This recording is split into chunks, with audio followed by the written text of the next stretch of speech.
Okay, good evening, everyone. Welcome to the Magical Coffee Hour. We made it. We survived another weekend, alive, well, and doing good. How is everyone doing tonight? Luna, good to see you in here. Jade, glad to make it. Giovanna, good to see you again. I'm doing really good. I really am. Appreciate it. Hope you all are doing well also. Mysterious, good to see you. Animal Man, also good to see you. Got a full house in here. If you are in here, be sure you smash the like button. Let YouTube know you like the work we're doing. It really helps the channel out a lot, and actually a lot more than y'all think. And with Halloween over, we're noticing a slight decrease in the trends, but that's expected. October is always a busy season for me. Unfortunately, the emails and calls ain't slowed down. Those won't slow down till after Yule, but that's okay. We'll get through. We will get through. All right, let's see. So, Truth and Alchemy, good to see you. Hola, good to see you. Okay, we do have some news to cover tonight, obviously, which will be good. Do remember, if you have a big question you want, make sure I see it or something. We do have the super chats that you can donate a small amount of money, whatever you feel is sufficient, and it'll flash up really big on the screen. Make sure I see it. Because as you all know, this is a solo gig. I don't have a moderator helping or anything, so I do miss questions, and I apologize for it. I do the best I can to get them, but that does help me make sure I see them if it's important. Or if you just want to donate to the work we're doing, help us keep the lights on, help to keep the camera equipment working, that's always appreciated. Which my dumb rear end done went and broke my shotgun mic, so that's got to be looked at and replaced. Wife is already laughing at me at that. She's like, it doesn't even have to be a technical piece, does it? No, it doesn't. It's been a day, and this is directly after I had to get new lens cap covers and crap. This technology stuff's whooping my tail, people.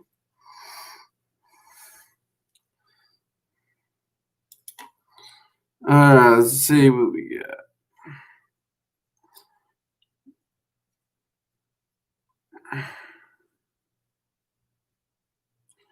Let's see. Strawberry Rainy. How do we contact our co-magician after the ritual?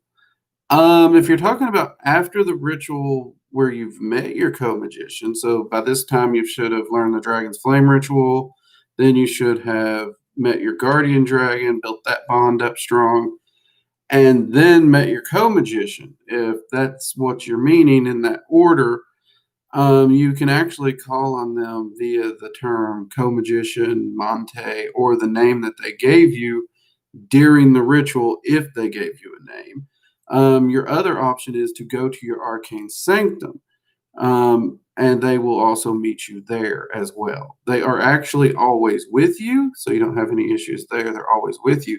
So you can actually just speak to them, and if your arcane senses are developed enough, they'll respond. Maru the Wanderer, welcome. Peachy, hey, good to see you. Everybody say hi, Peachy. We always like to embarrass Peachy. Let's see. Bestest Wolf, good to see you. Mystic Lavender, White Wolf, good to see you. We got a lot of wolves in here. Like to see it. Wolf Pack. Let's see. Been a while, been sick with a cold. Just popping in for a bit. Hope you all been having a great day. Mystic, glad you was able to pop in and say hi. And sorry to hear you've had a cold. That's no fun there. It never is any fun. Slows us down a bit. But understandable. You rest up and get better.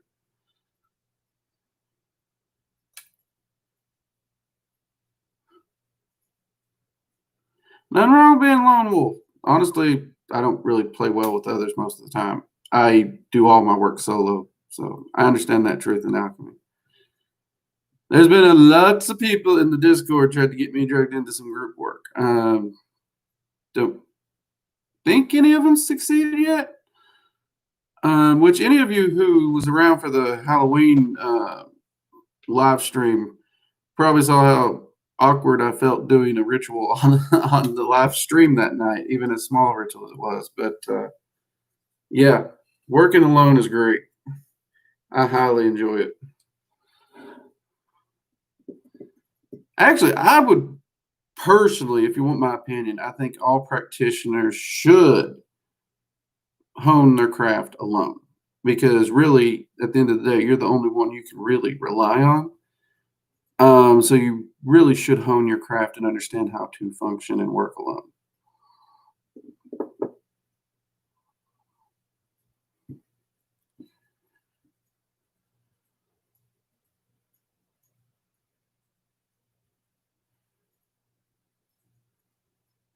Let's see. Emily, happy Scorpio new moon. Well, a happy Scorpio new moon to you too. I don't really follow my moons, so I'll just have to trust you on that. Yeah, I stay busy here at Alchemy. I really get like one day off a week, and that's kind of a forced day off. And even then, I'm still doing my own work. It's just I take a day off from the working dragon mystic side of things. So that's the closest I get to a day off.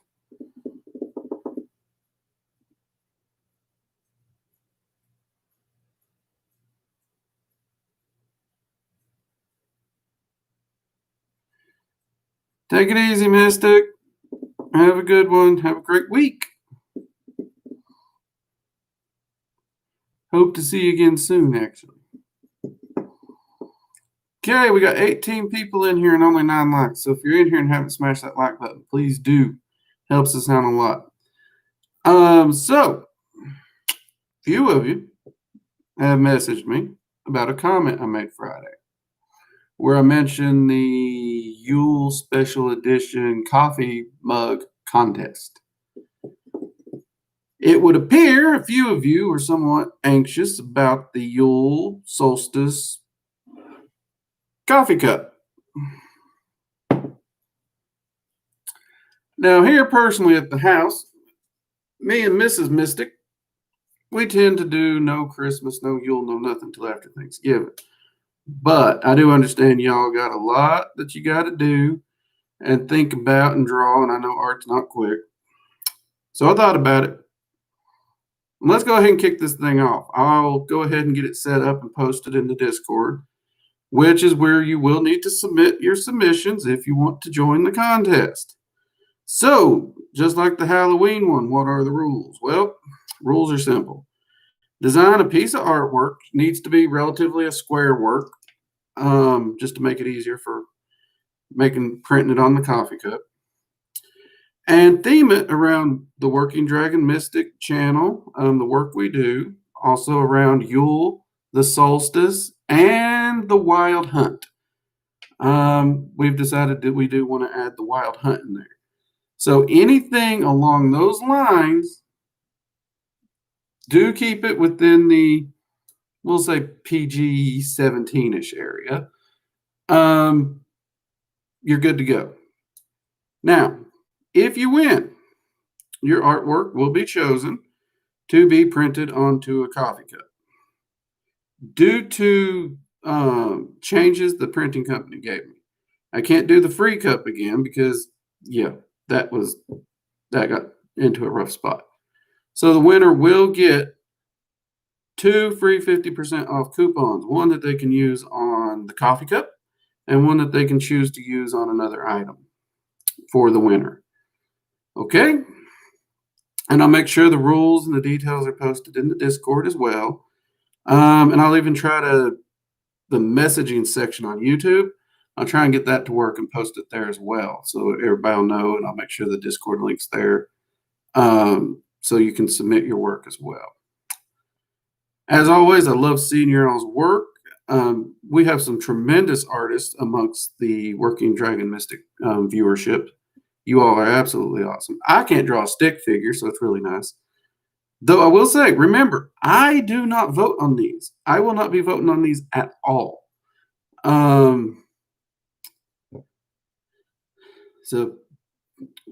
the votes will be done We're looking at probably December 10th or December 15th is when the final midnight of that night is when we'll close it. I'll decide on that tonight for sure. I'll look at the calendar. And then the votes will go in, and we should know within 24, 48 hours, and boom, we'll have a winner. So we should actually be able to have the cups before Yule, hopefully. Okay, so what do we got here? Let's see. Bernaldus, welcome. Glad you can make it, man. All right, mysterious. So in one of Jason Miller's books, he talks about different people being naturally better at manifesting different magical goals. What are your thoughts on this? Mysterious in general terms, and this is the problem. In general terms, I would agree with that. Because when we talk about manifesting different styles of magic, think of this like a skill set. Ultimately, anyone can learn a skill. Anyone can. Some people will be able to learn it far easier. Some people are natural savants about it. They can just pick it up and start doing it. But anyone can do it. Some people just do it easier. Magic and the different areas of magic, all being skills, would fall into that exact same category. This is one reason I hate the term gifts amongst the metaphysical community. It irritates me because the word gifts makes it sound like either you're born with it and gifted with it, or you can never do it. And I'm a special snowflake because it's my gift. Horseshit. No, you have a talent at that skill, and that's awesome. You are a talented individual, but anyone who chooses to put in the work could learn that skill. Does that answer your question, Mysterious?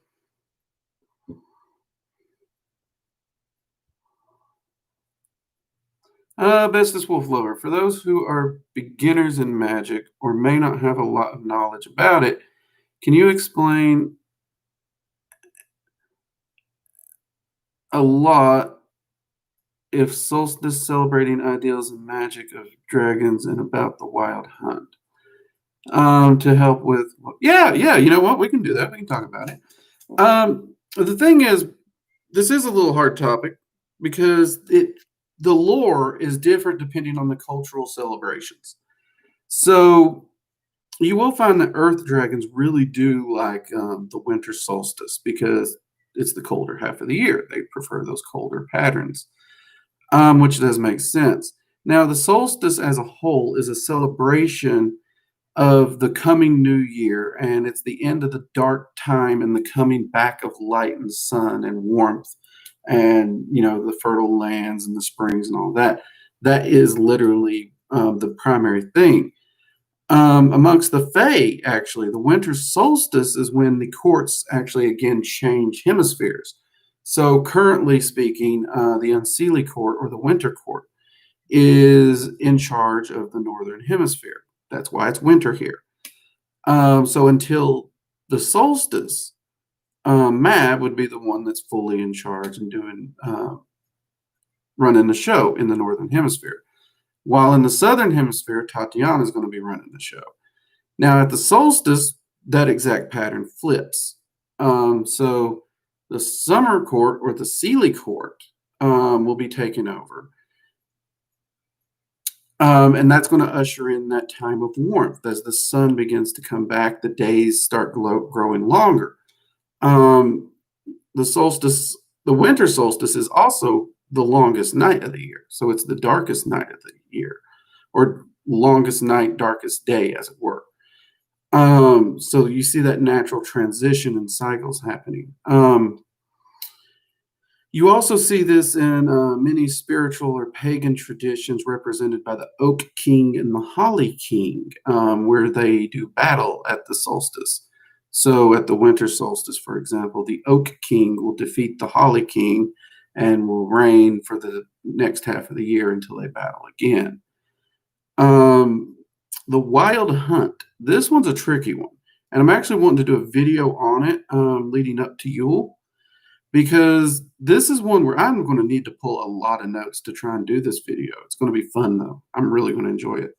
The Wild Hunt covers so many different cultures. You see it in Fae lore, you see it in Celtic lore, you see it in Norse lore. And it pops up in so many different cultures. But the overarching theme is a group of riders or huntsmen. I'm more familiar with it from the Nordic side. Will actually ride out with hunting dogs, and from it, the dates differ. So sometimes it'll be from like Halloween or Samhain up to the winter solstice, to just a few weeks before the solstice, something like that. So the time frame's a little sketchy in there. I've always been wanting to nail that down better. But they will ride out and they will actually do a hunt. And this is pretty common if you look back in the older lore, because as winter gets deeper, your food stores get thinner. So you're going to have to go out and hunt meat. You're going to need to go out and do that winter hunting. And that's what the wild hunt represents, is that hunting spirit, that making sure the lean times are provided for. Now, in the Nordic culture, however, this has a double thing, because not only does Odin lead the hunt and ride out, he leads the hunt on Slafnir, but on the return, the night of the solstice, he visits families and leaves gifts to those who've left their boots by the hearth. And if you've been good, you've been hardworking, you've been honorable, you get a gift. If you've been lazy, you've been dishonorable, that kind of stuff, you get a hunk of coal. Which I always thought was funny, because coal represents hard work and discipline. So it's basically him saying, get off your butt and get to work. And that would be the wild hunt in a summary. There is stories of a guest huntsman that is often joins the wild hunt. Rumors across the multiverse right now are that Mab herself will be the guest huntsman this year. So that should be interesting. Let's see. Yeah, I think that about sums it up. Many people view the hounds. Some people call them hellhounds. Some people call them feyhounds. I think it might be a little bit of both. But yeah, that's the wild hunt in a nutshell. A long ranting nutshell. But I am planning to do a video on it to hopefully do it better justice than that.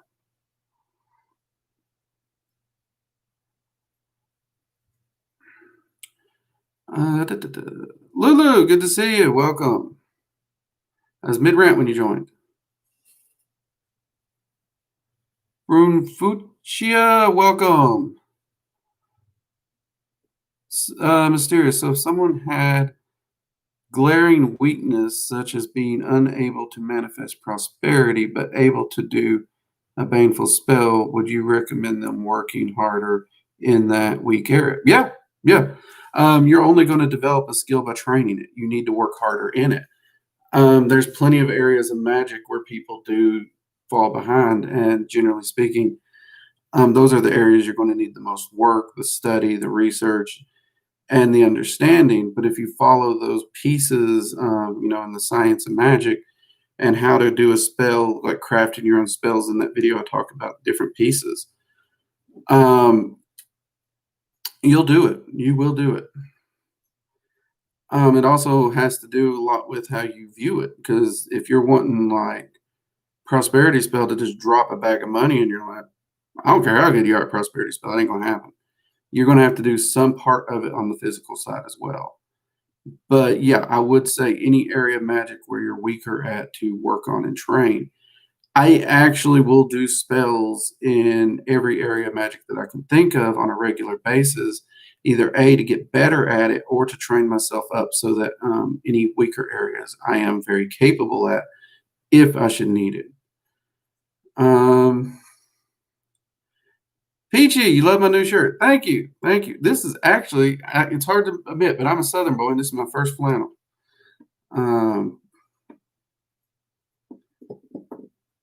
And no jacket. Yeah, no jacket tonight, Luna. I know you didn't like it when I wore my jacket. You was afraid I was going to get up and walk away from the camera and just leave y'all. Like, screw this. I'm gone. Bye. Y'all do the live stream yourself.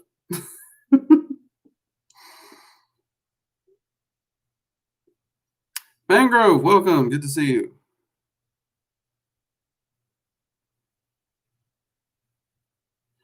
No, Mysterious, you would actually need to apply. I mean, there is going to be some minor improvement in areas if you just better yourself as a magician.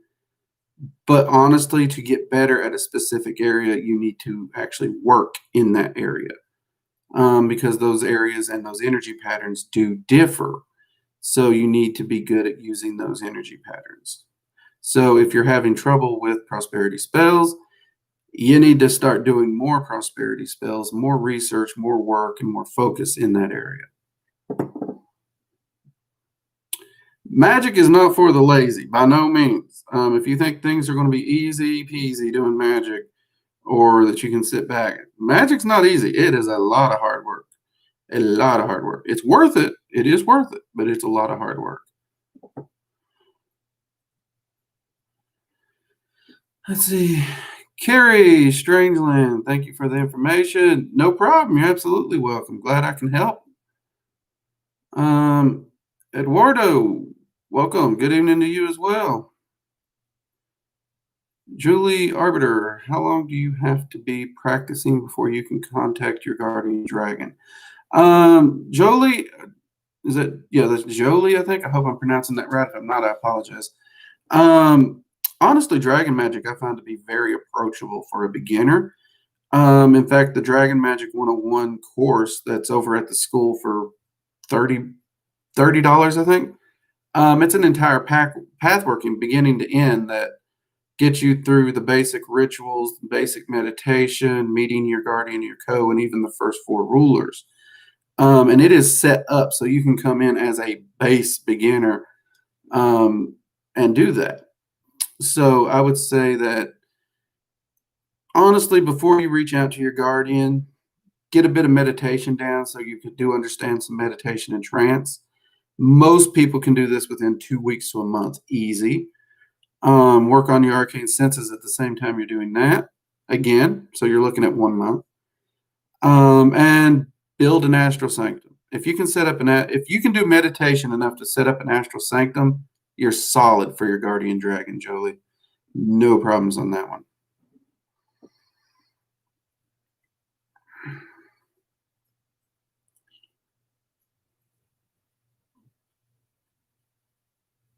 And why are we laughing? What did I do? I feel like I did something and y'all's laughing at me now. Just saying. Okay, mysterious. Okay, cool. Mangrove Jolie, day 1. Yeah, Mangrove Exotics. That's right. Like day 1. Like I said, the only thing I'd worry about is that if you have any meditation skill. Because if you can sit down, meditate, and set up your arcane sanctum on day 1, you're solid. Jump and go for it. And we made a point to make sure that the 101 course was laid down for an absolute beginner. But at the same time, like the Dragon Magic playlist, it's also set up so that you can actually get started and find out if Dragon Magic's right for you. So yeah, everything you need it would be on the channel, and it's definitely approachable at day 1.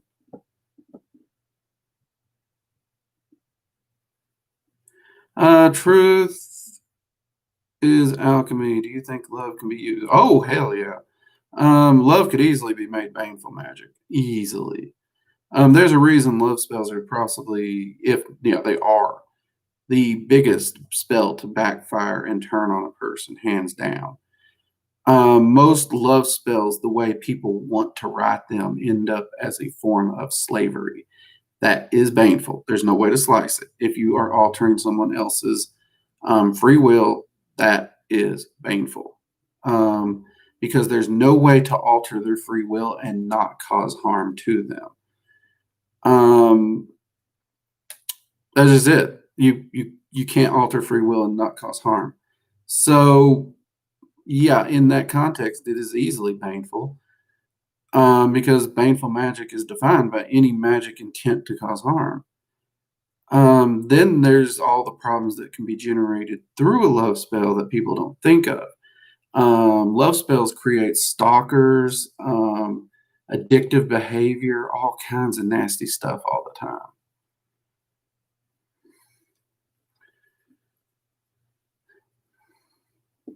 Good questions, y'all. Y'all bringing some good questions in here on the coffee hour tonight. We're definitely finishing out this weekend on some high notes for sure.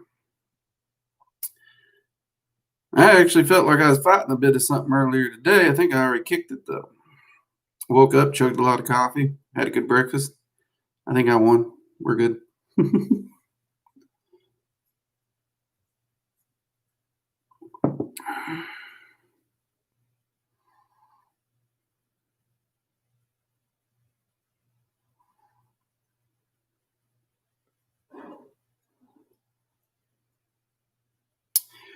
Well, alchemy, you get into larger areas there. But again, if you're manipulating free will, you're in sketchy ground. As you know, this is a non-political channel. We steer clear of that. But yeah, if you're using love spells even in that context, I would still say baneful. In fact, I'd say it's even worse because you could actually end up affecting far more people in a very harmful way that way.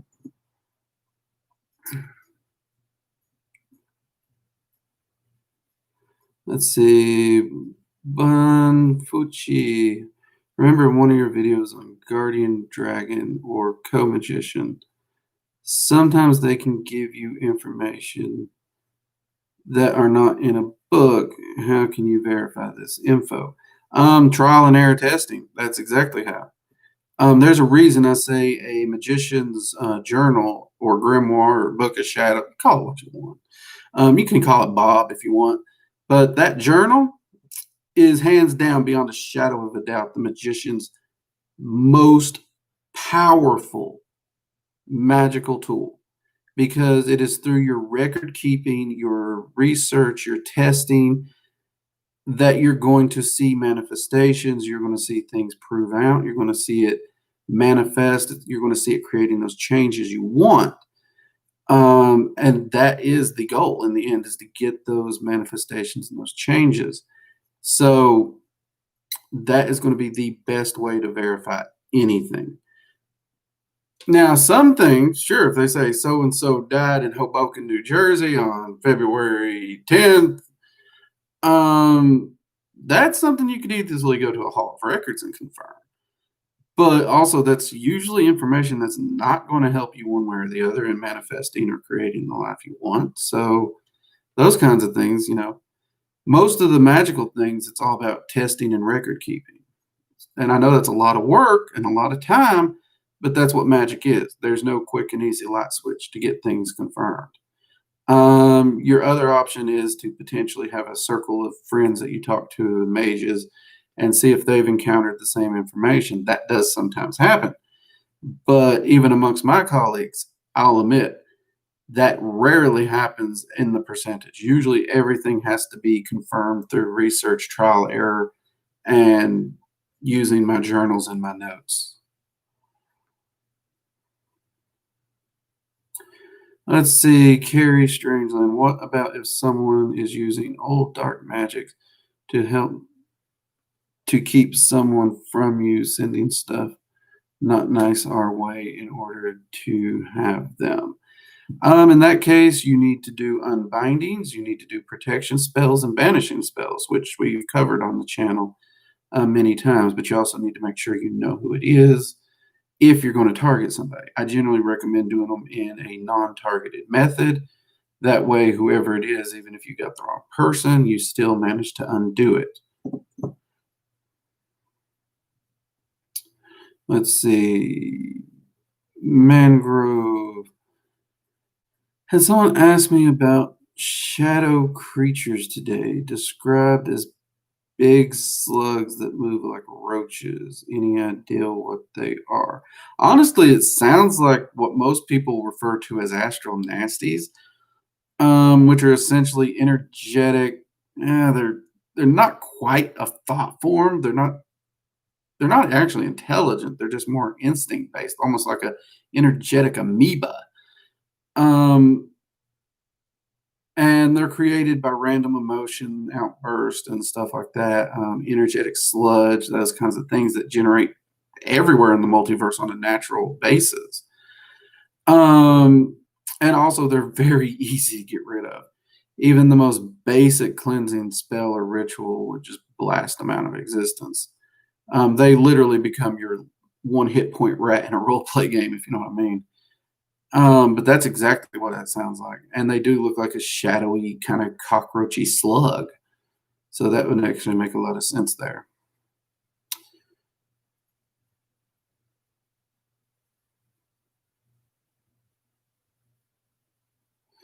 Let's see. Bestless Wolf Caddy. Sorry, wouldn't let me tag person or entity the magic is used on. Okay, thank you. Okay, thank you. Ground. These are good questions. Glad to help. Always happy to help.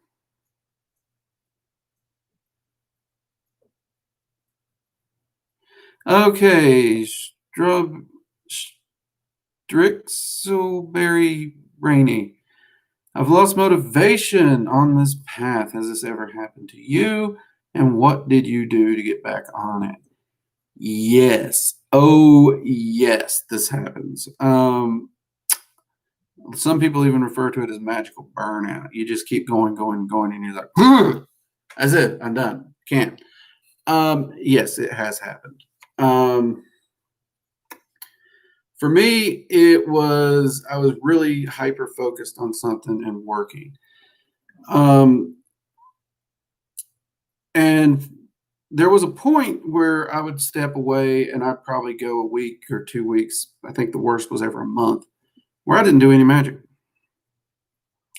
But I found real quickly it wasn't so much burnout, it was more repetition.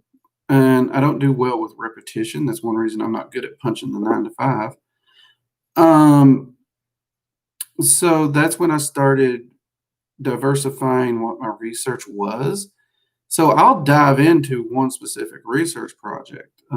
But if I find myself running out of motivation, I will shift gears and move over to what I'm doing so that it's something fresh, something new, something intriguing. This is actually something I ran into um, with filming the courses. So I filmed the meditation course, which any of y'all has taken it, y'all know that thing's freaking massive. I took a week off and then I jumped into the Dragon Magic course. And I really hit a burnout point right there because it was just film, film, film, film. Because I was filming the classes, I was filming the YouTubes, I was trying to keep up with my research, my path working. And I really got to the point where my stomach would just drop if I looked at the camera or even my ritual room. So I had to step back and reprioritize and shuffle things around. And honestly, I have to give a shout out to my admin over in the Discord because many of them pointed out, you're trying to get a quick release on the 102. Most people's not going to need it for a good solid year. Pace yourself, which I did. And I would shift gears on what I was working on, what research I was. If I was doing evocation, I was getting tired of that, I'd shift over to divinations or soul travel, and I'd just change gears. Even dragon magic, I'd shift from dragon magic over to Norse magic. I think it was last week I mentioned y'all recording the rune class the way we are. I'm feeling a real heavy, heavy pull back to Nordic magic to dive deep into it again. Not that I've stopped doing it, but I'm wanting to do a deeper dive in it. So anytime you're feeling that loss of motivation, step back, meditate on it, and see if a change of view, change of focus might help you a little bit and come back to what you're doing later.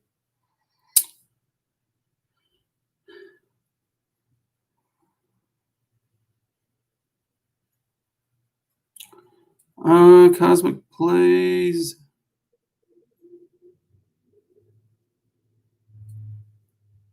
Hello, Squid Hat here. Cosmic, I do not know what Squid Hat.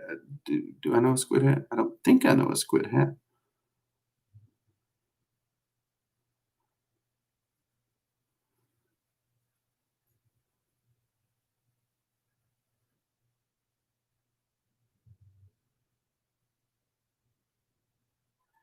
Well, just have to see how Fauci and Gates deals with it. I don't consider them political so much as enemies of humanity. I could be wrong, but I seriously doubt it.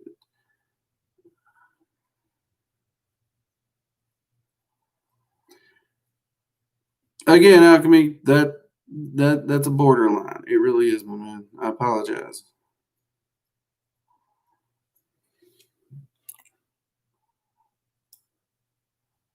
And I do try to keep this channel out of a lot of that drama. And try as I might, I get emails, rage emails of all kinds. And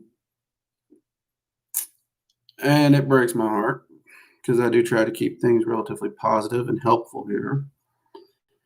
But do what you do.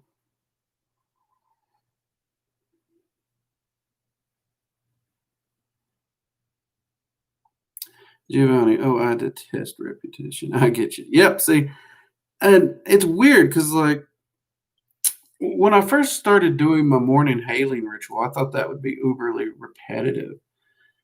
Um, but one thing I noticed about that ritual is when I sit down to do it, since it is so simple, so easy, and so flexible, even though I have a basic outline, the ritual just kind of takes over. It's something new every day. It's wild, and I've loved it. I think that's the reason I do like it, is because even though it's so simple, the repetitiveness just isn't there. It doesn't exist, which absolutely fascinates me. And for me, I love it. And that's also why y'all see me researching so much. And I mean, I've got a stack of books right here, just research journals. That I'm always working on. I got to keep, cramming them full. So I do what I do.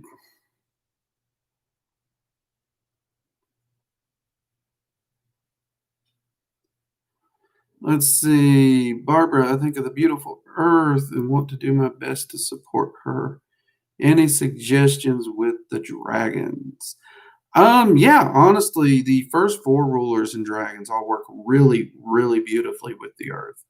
Especially Terrafauna, the ruler of the earth dragons. But Terrafauna will be quick to remind you that the other three, as close as they are to the earth, is important because of the balance. And you work with these dragons to truly understand that balance. A lot of magicians, when they see a forest fire or something, they flip out and they don't understand that even without human involvement, the earth will burn. It's a natural part of maintaining that balance. Um, if you spend a lot of time in the woods and everything, you know that the forest floor and forest bed develops a lot of debris and undergrowth that actually can strangle out the forest and trees and actually kill the land. Now, naturally, this undergrowth also starts to decompose, create nutrients and whatnot, but it also creates dry wood. And the smallest little spark can set that ablaze and it'll burn, it'll refertilize the land, add all those nutrients back, and everything regrows. This is the natural cycle of the earth. So the dragons will definitely push you to truly understand those deeper cycles.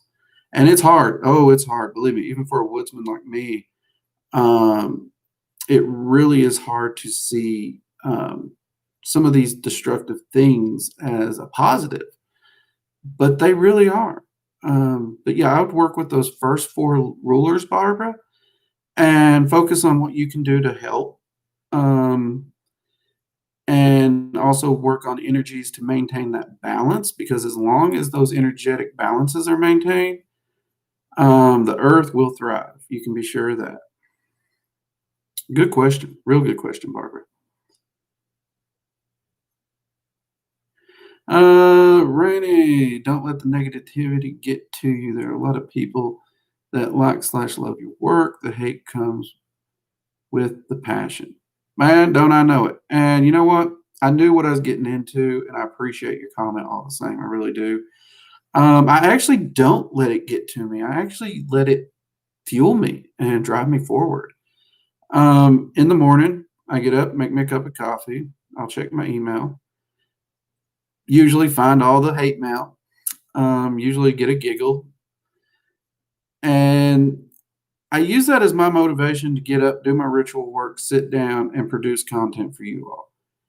And honestly, a lot of video ideas come from those emails because it shows me thought processes of people and things that maybe I should talk about.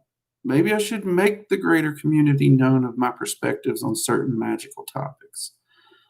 So yeah, I do use it to drive me on, Struxberry. So thank you very much. And I do know a lot of you all love my content. Y'all leave me some of the sweetest comments almost daily. You really do. Great bunch of people. You really make the work worth it. I appreciate you all very much. Thank you.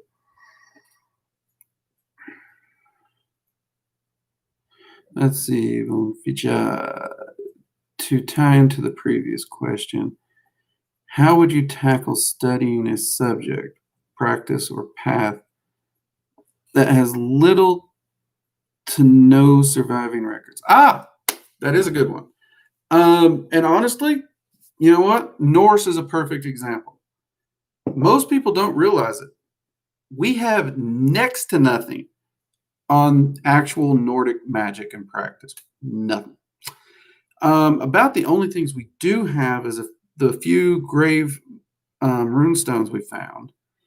But the largest source of information comes from the Codex Regius, in which you find original entries of the Havamal, the Poetic Eddas, the Volspa, and like that. So we're talking like 2-3 books of poems. And from those writings, we have to reconstruct as best we can. So when you actually see, I didn't know this because you pick up like, I'm planning on doing a review on it here soon, but well, it's actually on my desk. Like the Practical Heathens Book of Asatru, I think is what it's called. Guide to Asatru, that's what it's called.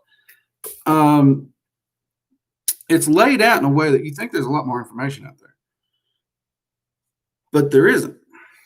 So this one was hard for me because I'm used to info. I'm used to being able to look things up and get facts. But this actually forced me to dive into meditation and trance work and actually start learning to speak with the entities. And what I was doing was I was taking what I was finding in like books like this, and I was working directly with the entities and getting what is referred to as personal gnosis. And this is something we're starting to hear more and more about it, but it used to not be talked about at all, which is sad because that personal gnosis is really going to help you. And working directly with those entities, getting to know them on a one-on-one basis, and matching that up with what lore and information you can find to build your own practice is really a great way to go with that one. And that's how I would go. That's largely what I did with my runic practice. I learned directly from Odin and Freya. And that's going to also be what I'm sharing in the rune class. Now, a few of you have asked me to do more Norse videos teaching my Norse practice, that kind of thing. I am wanting to do more Norse videos and share with y'all because it's an important thing to me. Odin and the rest of the Azure and Vanir have been wonderful to me and my family, and I would love to share my insights there. But just using this as an example, this is one of those things where you do have to utilize the tools you're given to go contact the entities. And this is why meditation, trance work, journey work, and evocation are so powerful. If you gain a basic understanding in those 3 things, there's nothing the magician can't learn on their own without a book. I hope that helps answer your question a bit there. Okay.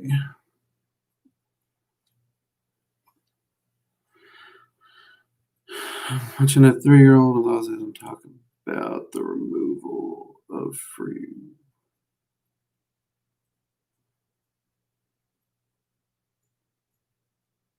Yeah, I mean, oral traditions are hard. They really are. And as best we can tell from Norse culture, um, there was no singular tradition. There were each village would have its own kind of group tradition, then each household would have their tradition. Um, but it's a hard one. So yeah, I would encourage you to work more directly with the entities. In fact, the Fae path working, I didn't actually plan to really work with the Fae or do a path working with them, but getting the opportunity to do it, I'm honored to do it. And, it's actually been a lot of fun to meet the lords and ladies of the Fae and get to know them on a new level. And I always have so many people asking me about the Fae, and I have no books, no information I can point them to that I would trust. Um, so this is going to really help me fill in that gap for people who want to work with them. And the only way I can do it is work directly with the entities. That's what I'm doing. Uh, Vicha, thank you for the advice, Drake. I'm currently studying Celtic animalism, which has basically no records left. Been studying for a year and nearly gave up. Thank you again. No problem, man. No problem. Actually, very happy to help, and that is a really great practice. And with anything dealing with animalism, I would really focus in on your meditation and trance work as well. Really helpful in those styles of practice.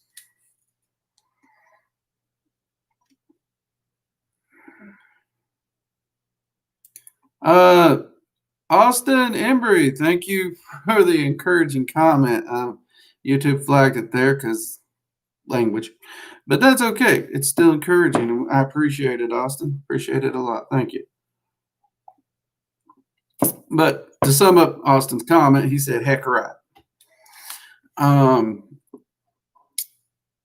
so yeah, that personal gnosis is glossed over so much these days, and I've heard many magicians theorize why. And part of their theory is that it's easier to sell books and stuff if people have to have A to Z instructions as opposed to being told, if you learn these basics, then you can figure it out. I see their point. I hope that's not the reason. Um, Maybe that's a fool's hope. I don't know. But fool's hope or not, my entire point of this channel is to get information to y'all so you can find answers yourself and start manifesting what you want in your life.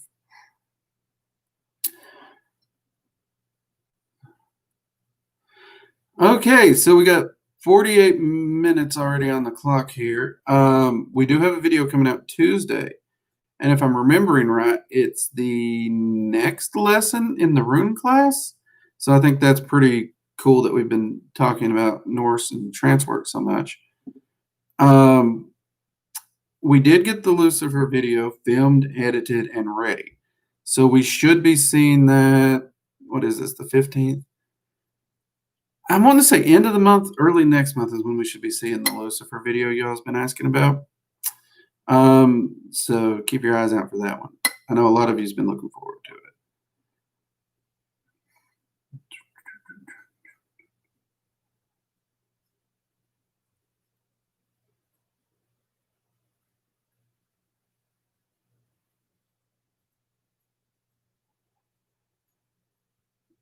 Can I go more in depth than videos on summoning and etc.? I can try, Austin.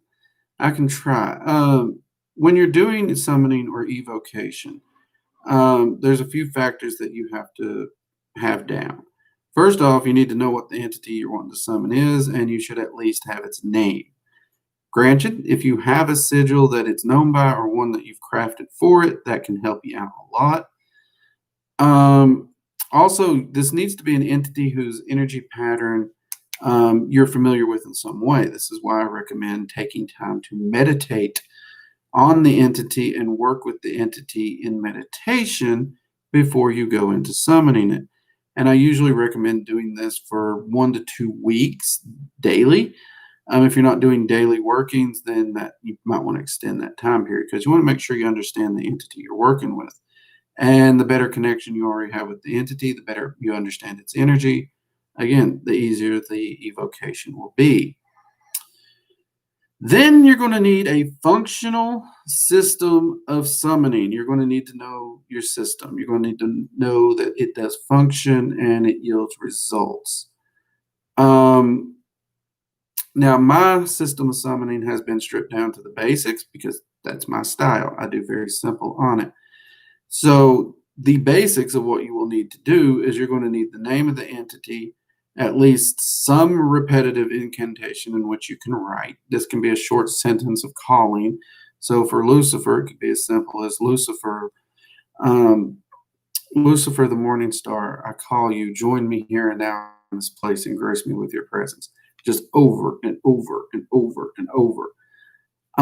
But during this, you're also going to need to go into a trance state. This is where it gets hard because you need to be able to drop into a trance state while doing the incantation, and you got to maintain this trance state. If you snap out of trance state, it's going to take longer. Every time you have to get back into trance, it's going to take longer. And as the entity approaches, you're going to need your arcane senses wide open to be able to see and hear the entity. Because even in full evocation, you're still going to need your arcane senses. They do not manifest physically tangible with a physical body. That's not how it works. You just draw their energetic presence fully to the physical plane. So you still need those arcane senses to communicate with it. So now you're having to maintain your trance. You're having to maintain the ability to call them in that repetitive incantation that you've chosen. And you're having to have your arcane senses wide open to do it. At that point, once they're there, then you can have your conversation with them. And once you're done having the conversation with them, you need to respectfully dismiss them and say farewell. At which point, once they've departed, that's usually when you should ground because you're going to be loaded with excess energy from their being there.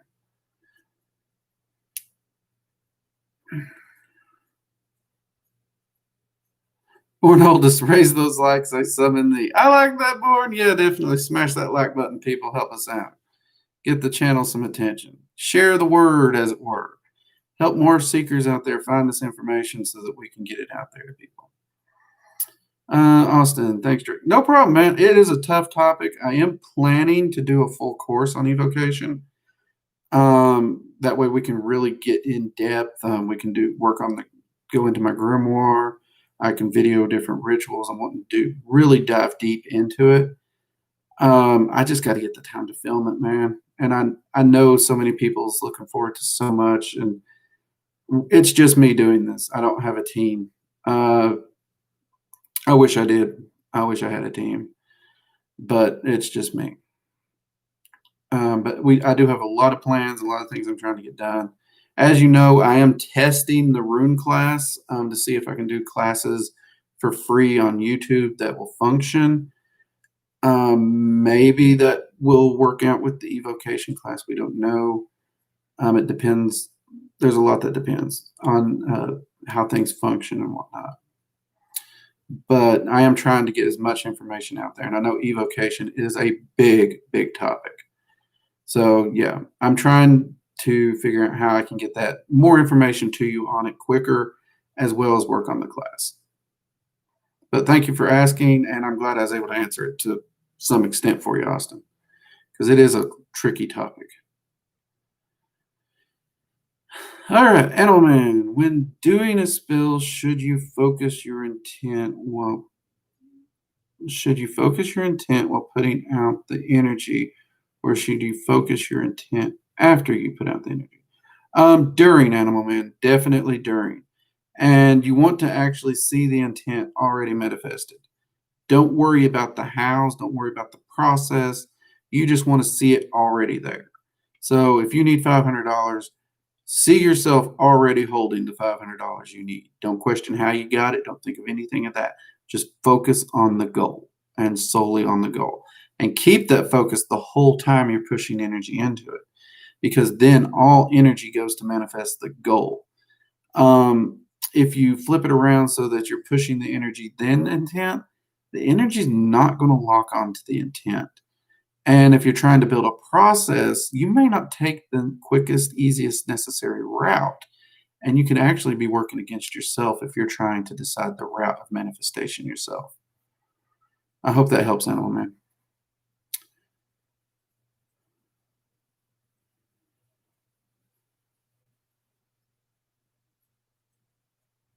Let's see, truth and alchemy. Things I have come up in meditation have been confirmed by people I've found on YouTube.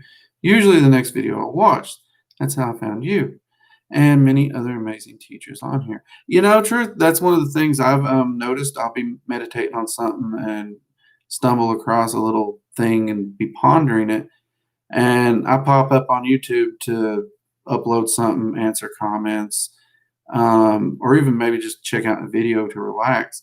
And right there at the top seems to be a video on the very thing I've been rolling around in my head because of a meditation. If the Fae, Odin, and them's taught me anything, they have no problems using technology. They don't.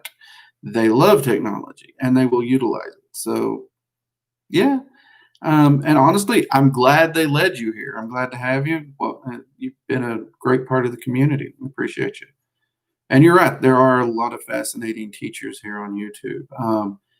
This shows how old school I am. But when I first found YouTube, I didn't even know it was a thing. But I originally found it. There was a young lady, Charmin Pixie Flora. She'd done a early pagan Wicca channel way back when. And I loved her simplicity of it because at that time I was still spiritual. And I loved the way she simplified things down. And she actually probably really did shape a lot of my path, even though you probably wouldn't see it now so much because I'm not a spiritual person. I'm more just the science of magic. But she really had a tremendous influence on me and understanding these entities as individuals. Something about her content. She was really wonderful. As did another creator. I know Bornaldus knows him, Psycho Sorcerer. I was really sad to see his channel close down. So, no, there's some wonderful teachers on here. And it's great to be able to see people and magicians sharing their gnosis and their information. Do I agree with them all? Not always, but I don't have to agree with you. That's one reason I'm big on the focus on your results. Are you manifesting the results you want? Yes or no? If the answer is yes, I don't care. Do what you do. Keep it up. Keep manifesting the best life you want. If your answer is no, I'm just going to ask you to look at it, adjust the process so we can get you to it. That's it.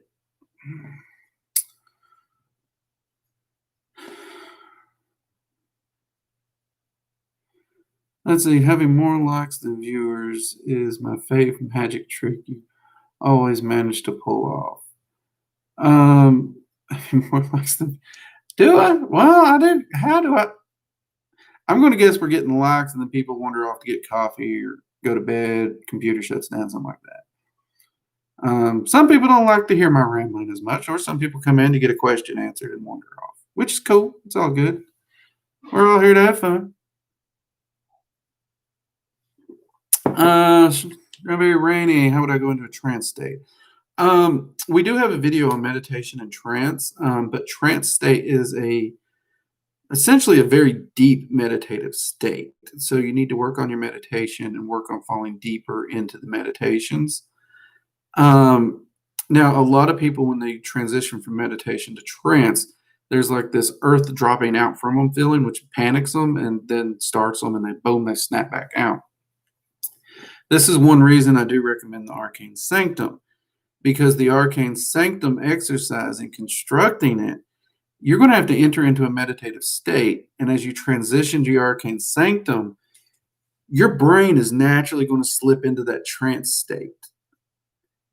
But since you already know you're transitioning over to the Arcane Sanctum, you also bypass that free fall feeling, and it makes it a lot easier to get into trance states. So I would work on your Arcane Sanctum, and if you got your Sanctum set up and you're working in your Sanctum, you know you're in a trance state, and work from there. And like we were talking about animalism earlier, and different practices like that, your sanctum's a great place to work with these spirits, these entities, meet with them, and talk with them while in trance. Great questions tonight, people. Great questions. Oh, we did have someone asking how Linda was doing. I did check on her. Ain't heard from her in a while. She's doing good, doing good. She misses you all. Told her y'all miss her. But the Linda is doing good, just so y'all do know that. We are on our final hour here. We've hit our hour mark, I should say, not final hour. So if you have any last minute questions, go ahead and drop those real quick, and I'll try to get those. Make sure you do check out the video Tuesday. Help us out there. I hope y'all is enjoying the room class. We do still have a few of the 2020 Halloween mugs available. Y'all have been really supportive with those mugs, and for everyone who's got them, I've got nothing but absolute compliments. The artist did a fantastic job when she won the 2020 mug contest. And I'm looking forward to seeing all the art entries for the Solstice contest, which, like I said, if start thinking about it, get to work on it. I'm looking forward to seeing those. And you know what? Let's just go ahead and call it now. We'll say that contest ends on the 15th. No, you know what? Let's say the 10th. We're going to say the 10th of December. Let's get those orders in on the 10th of December so that I can get that uploaded as quick as possible, get that mug ready, so maybe you can be sipping some hot cocoa on the solstice from that mug. What do y'all say? Sound good? I think that sounds good. Let's do that. Let's just say the 10th right here. Other than that, y'all, I think we're about ready to wrap up.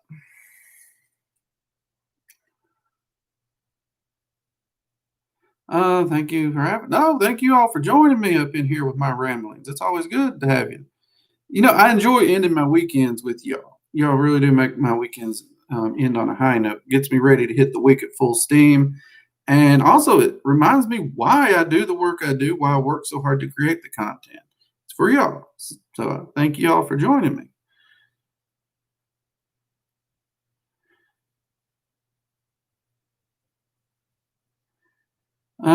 Message deleted by Google moderator team. Born, what did you post?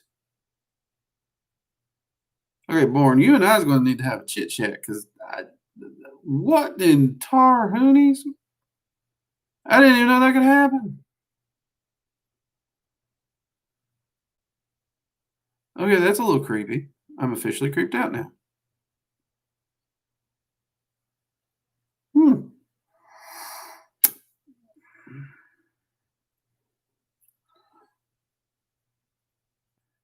All right, Rainy, have a good night.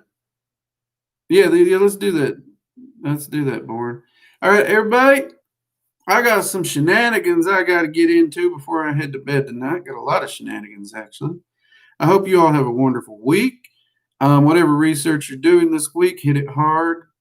Keep your mind clear, stay focused, and manifest the best you can manifest. And as always, keep it fueled on whatever your favorite beverage is. Y'all know mine. And I will see you all next Friday. And if you haven't already, join us over in the Discord. Great community over there. You can find the link in the About section of the channel. Yeah, other than that, everybody, take it easy. Have a wonderful week, and I'll see you next time. Bye-bye.